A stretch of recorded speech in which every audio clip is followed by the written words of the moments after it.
Hello friends, welcome to about graphics. Friends, आज की class में हम लोग कोरल ड्रॉ के बारे में जानेंगे। कोरल ड्रॉ की ये फर्स्ट क्लास है। तो कोरल ड्रॉ सॉफ्टवेयर शुरू करने से पहले हम लोग इसके बारे में कुछ बेसिक इन्फॉर्मेशन जान लें। यूँ तो कोरल एक कॉरपोरेशन है, जिस तरह से माइक्रोसॉफ्ट, एडोब, उसी तरह से कोरल भी एक कंपनी है।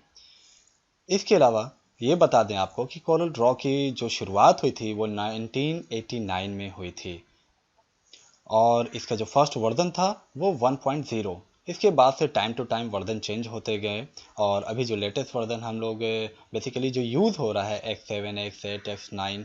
ओके। तो एक चीज़ ये बता दूं आपको कि कोरल ड्रॉ सॉफ्टवेयर ऐसा सॉफ्टवेयर है जिसका नाम ही सुन करके हम लोग के ध्यान में, हम लोग के माइंड में branded logos, banners, posters, cover design, graphic design, ये सारे डिज़ाइन घूमने लगते हैं। ठीक है। तो इसी चीज़ को हम लोग आज से शुरू करते हैं। कोरल ड्रॉ में कैसे हम लोग लोगोस वगैरह क्रिएट करेंगे इस। तो आइए फ्रेंड्स शुरू करते हैं हम लोग कोरल ड्रॉ।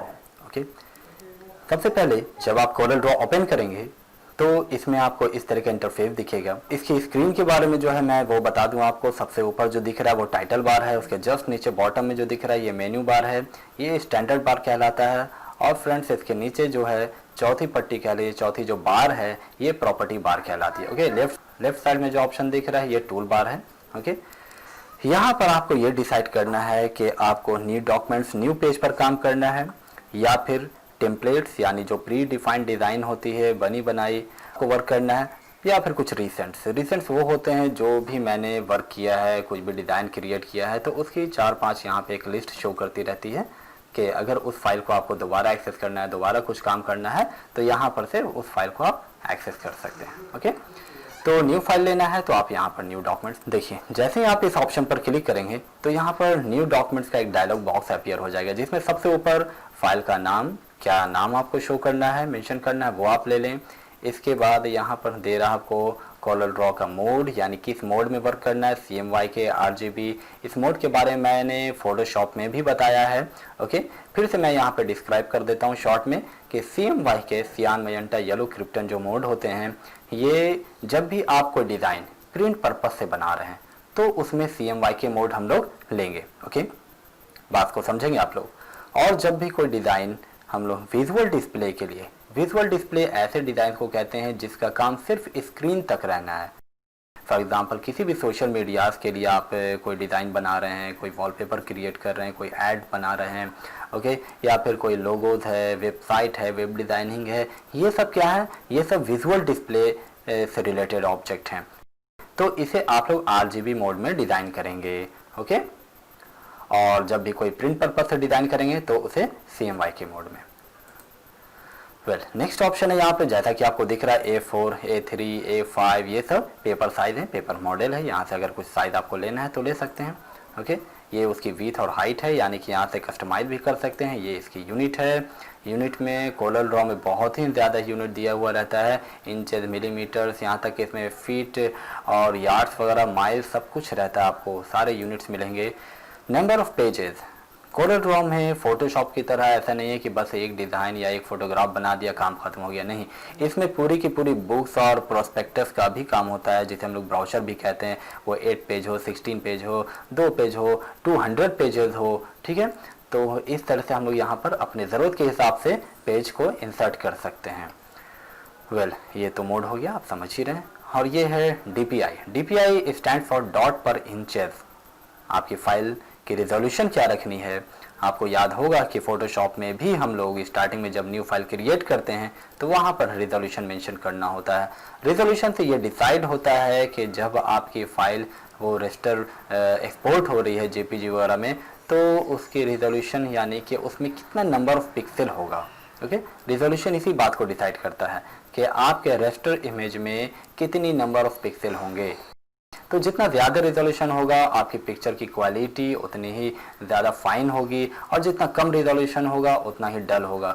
बट ये रिजोल्यूशन साइज़ पर ही भी डिपेंड करता है, किस साइज़ का हम लोग डिज़ाइन कर रहे हैं। ओके, छोटे डिज़ाइन, आई कार्ड्स वगैरह अगर कुछ बना रहे हैं तो वहाँ पे हाई रिजोल्यूशन देंगे, लेकिन बड़े अगर डिज़ाइन बना रहे हैं, फॉर एग्जांपल बैनर्स, होर्डिंग्स वगैरह, फीट में जो काम होते हैं, तो वहाँ पर हम लोग रिजोल्यूशन को कम करेंगे।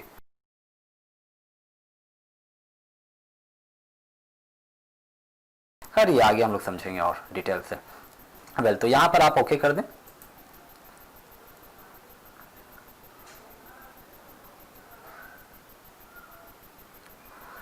अब यहाँ पर जो आपको पेज दिख रहा है, इस पूरे एरिया में हम चाहें तो वर्क कर सकते हैं, ओके।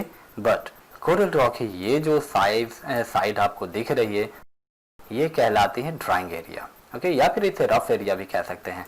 और ये जो पेज जैसा दिख रहा है, ये कहलाता है प्रिंट एरिया। यानी कि इसका मतलब ये है कि जो ऑब्जेक्ट हमारा यहाँ होगा वो प्रिंट आएगा, और जो ऑब्जेक्ट हमारा इस पेज से बाहर होगा वो प्रिंट नहीं आएगा। और अगर कुछ डिज़ाइन आपने इस तरह से दिया है तो इसका जितना पोर्शन आपके पेज के इनसाइड एरिया में है वो प्रिंट होगा, और जो आउटसाइड में है यानी कि ड्राइंग एरिया में है वो प्रिंट नहीं होगा। ये यहाँ पर फ्रेंड्स आपको दिख रहा है, ये रूलर है, ओके। राइट साइड में यहाँ पे कलर पैलेट्स है। कलर पैलेट पे आप जब क्लिक करेंगे, यहाँ पे होल्ड करेंगे तो और भी ज़्यादा कलर दिखेगा। इसके अलावा किसी भी कलर पे जब माउस को होल्ड करेंगे तो उससे रिलेटेड कई टोन दिखेंगे आपको, दिख रहा है। जैसे कि मैंने ग्रीन येलो पे क्लिक किया, ब्लू पे जब होल्ड करेंगे तो देखिए यहाँ पर ब्लू से रिलेटेड बहुत सारे tones, light, dark, mid tone, highlights, हर तरह के कलर्स यहाँ पे दिख रहे हैं।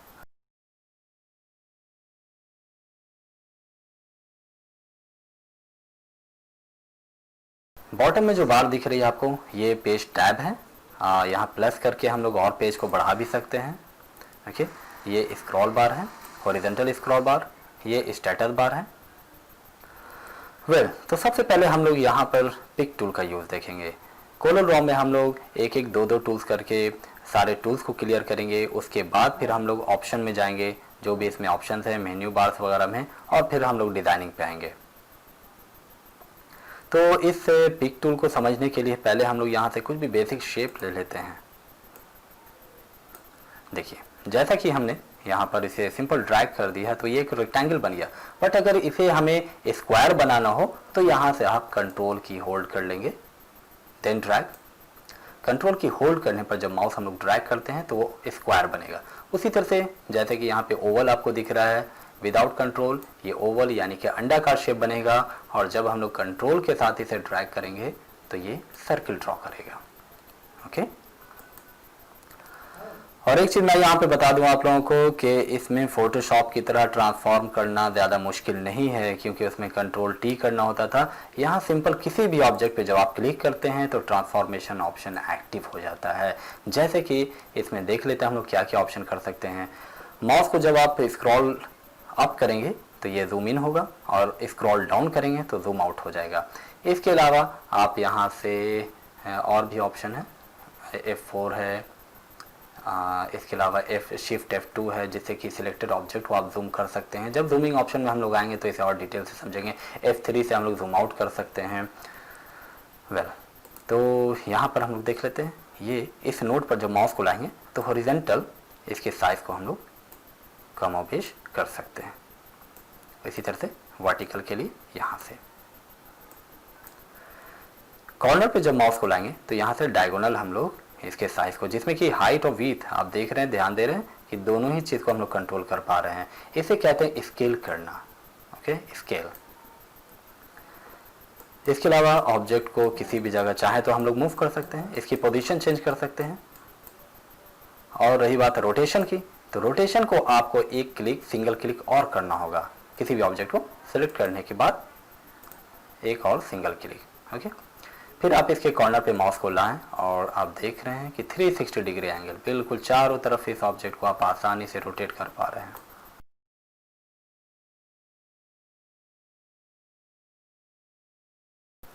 और ये जो है सेंटर पॉइंट है, ये जिस जगह पर होगा उसी के इर्द गिर्द यानी कि चारों तरफ ये रोटेट होगा ऑब्जेक्ट आपका, ओके। तो इसके भी बहुत ज़्यादा यूज़ है, आगे हम लोग देखेंगे इसका यूज़, ओके, किसी भी जगह।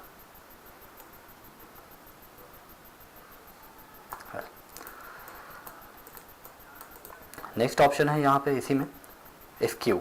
स्क्यू इट मीन इसके तिरछा करना, टिल्ट करना अपने ऑब्जेक्ट को।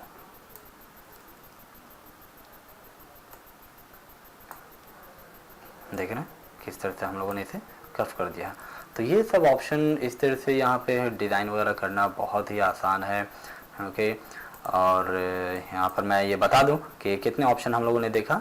सबसे पहली बात तो इसके साइज़ को छोटा बड़ा करना 1, नंबर 2 स्केल, जिसमें कि हाइट और विड्थ दोनों ही कंट्रोल हुई।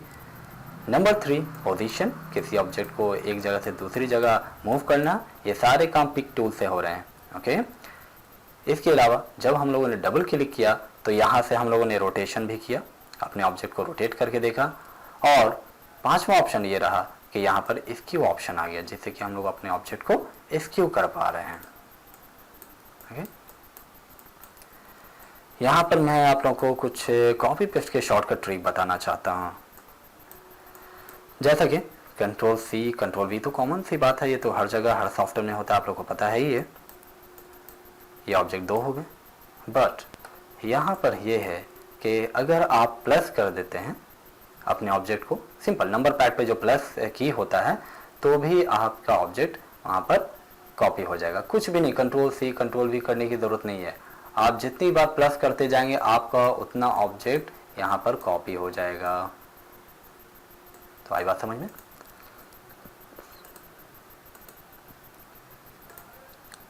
नेक्स्ट, इस ऑब्जेक्ट को जब हम लोग ड्रैग करते हैं, समझेंगे बात को, ध्यान देंगे आप लोग। जब माउस से ड्रैग करते हैं तो ड्रैग करके लेफ्ट क्लिक को रिलीज नहीं करना है, माउस के लेफ्ट क्लिक को छोड़ना नहीं है, इसी दौरान आपको राइट क्लिक भी कर देना है, तो भी आप देखेंगे कि आपकी ऑब्जेक्ट कॉपी हो गई।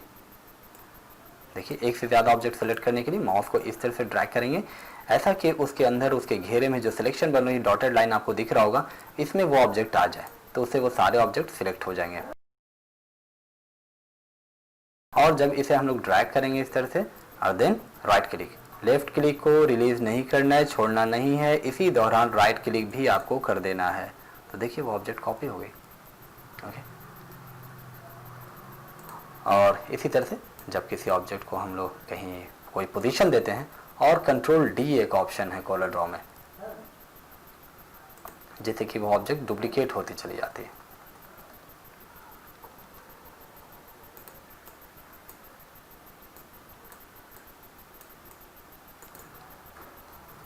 दिख रहा है आपको, समझ में आ रहा है? okay.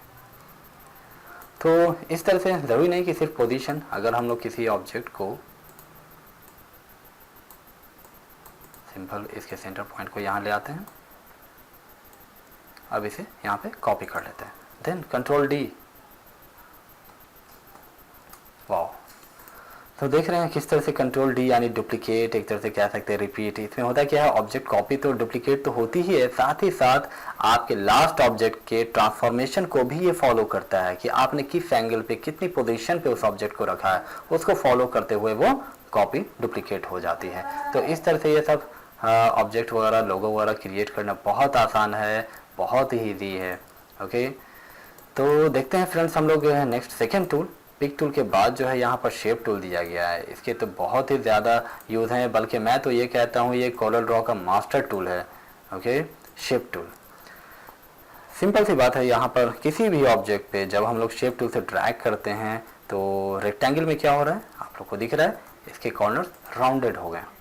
उसी तरह से जब हम लोग एक सर्किल को ड्रैग करेंगे पिक टूल से, तो आप देखें ये सर्किल कट हो गई यहाँ। ओके, तो यहाँ पर एक बात ध्यान देने की है, जब माउस को आप सर्किल के इनसाइड रखते हुए ड्रैग करते हैं तो ये अंदर की जो रेडियस है, ओके, वो ड्रॉ होती है ये लाइन, और जब माउस को आप बाहर की तरफ रख के ड्रैग करते हैं तो कोई भी रेडियस नहीं बनती, कोई भी इनसाइड लाइन क्रिएट नहीं हो रही है। ओके, तो इस चीज़ को याद रखेंगे। अब यहाँ पर एक छोटा सा सवाल कि अक्सर लोगो वगैरह में हम लोग देखते हैं कि किसी भी रेक्टेंगल की दो कॉर्नर जो है वो पॉइंटेड है और दो कॉर्नर राउंडेड है, ये कैसे होगा? तो इसे करने का कई ऑप्शन है, 2-3 तरीका है। ओके, एक तो ये है कि हम लोग यहाँ से, ये आपको दिख रहा है ये ऑप्शन, ये समझिए कि ये जो 4 बॉक्स दिख रही है 4 कॉर्नर्स है इस रेक्टेंगल, तो यहाँ पर आप वैल्यू पुट कर दें। अभी देखिए ये इसलिए हुआ क्योंकि यहाँ पे कॉन्स्ट्रेंट एक्टिव है, तो यहाँ पहले हम लोग 0 कर लें, और ये जो ऑप्शन है कॉन्स्ट्रेंट लॉक जो बना हुआ है इसे हम लोग रिमूव कर लेंगे, हटा देंगे। अब यहाँ पर आप कुछ भी वैल्यू पुट करें,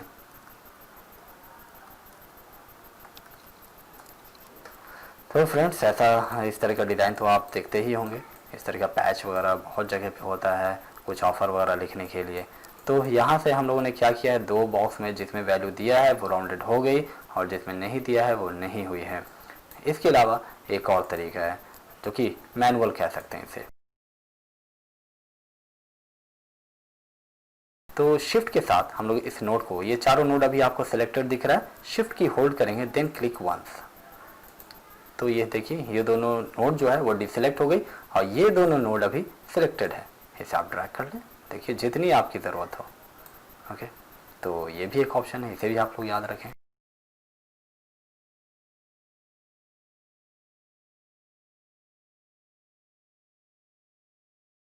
लास्ट ऑप्शन यहाँ पे मैं बता रहा हूँ आप लोगों को कि ऐसा नहीं कि सिर्फ राउंडेड कॉर्नर ही कर सकते हैं, यहाँ पर 3 ऑप्शन दिया गया है।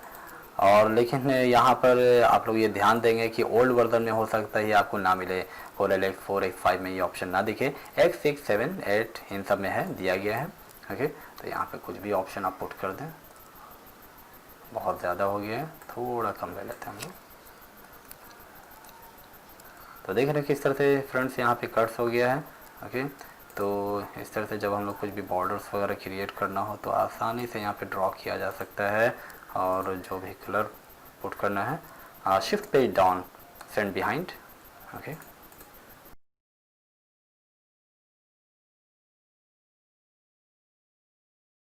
तो दिख रहा है कि किस तरह से डिज़ाइन कितने आसानी से बन गया है यहाँ। वेल, तो यहाँ पर 3 ऑप्शन दिया गया है। एक फर्स्ट जो है वो राउंडेड है, सेकंड इस तरह से ये कर्व है इनसाइड की तरफ, और थर्ड जो यहाँ पे कट्स है, कॉर्नर आपकी कट्स हो जाएगी। तो फ्रेंड्स कॉलर ड्रॉ में है आज के लिए इतना ही हम लोग रखते हैं। देखते हैं इसमें नेक्स्ट क्लास आप लोगों को, और जो भी प्रॉब्लम हो, इसमें कुछ भी ऑप्शन नहीं समझ में आया हो तो कमेंट्स बॉक्स में ज़रूर आप लोग पूछें। इसके बाद कोरल ड्रॉ में कलर से रिलेटेड ऑप्शन हम लोग समझ लेते हैं। जब भी कोई ऑब्जेक्ट ड्रॉ करते हैं और उसमें कलर फिल करना होता है तो फ्रेंड्स यहाँ पर 2 सेक्शन होते हैं कलर के। जैसा कि राइट साइड पैनल पे आपको बहुत सारे कलर दिख रहे हैं। इसके अलावा और भी ऑप्शन है, uniform colour fill, fountain colour fill. इन सब ऑप्शन में जब हम लोग जाएंगे तो देखेंगे। बट यहाँ पे हम लोग देख लेते हैं, किसी भी कलर को जब आपको फिल करना है अपने ऑब्जेक्ट में तो उस ऑब्जेक्ट को सिलेक्ट करके रखें। सिंगल क्लिक करेंगे वो ऑब्जेक्ट सेलेक्ट हो जाएगा। Then select any colour, left click, mouse की लेफ्ट क्लिक करेंगे वो कलर आपके ऑब्जेक्ट में अप्लाई हो जाएगा। एक ऑब्जेक्ट या एक से ज़्यादा ऑब्जेक्ट,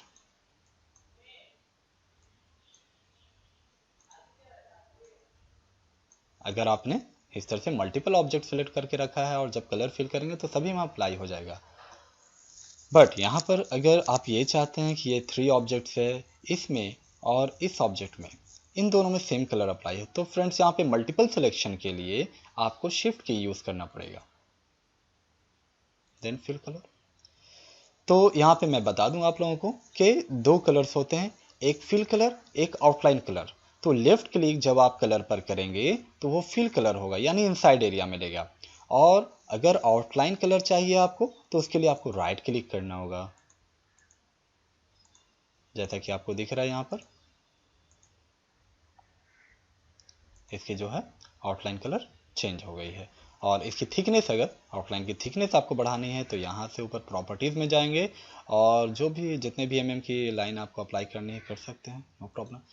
तो फ्रेंड्स यहाँ पर आप देख रहे हैं कि किस तरह से हमने फिल कलर अलग अप्लाई किया है और आउटलाइन कलर अलग अप्लाई किया है। तो इस तरह से ये लोगोस वगैरह भी क्रिएट करने में बहुत ही हेल्पफुल है।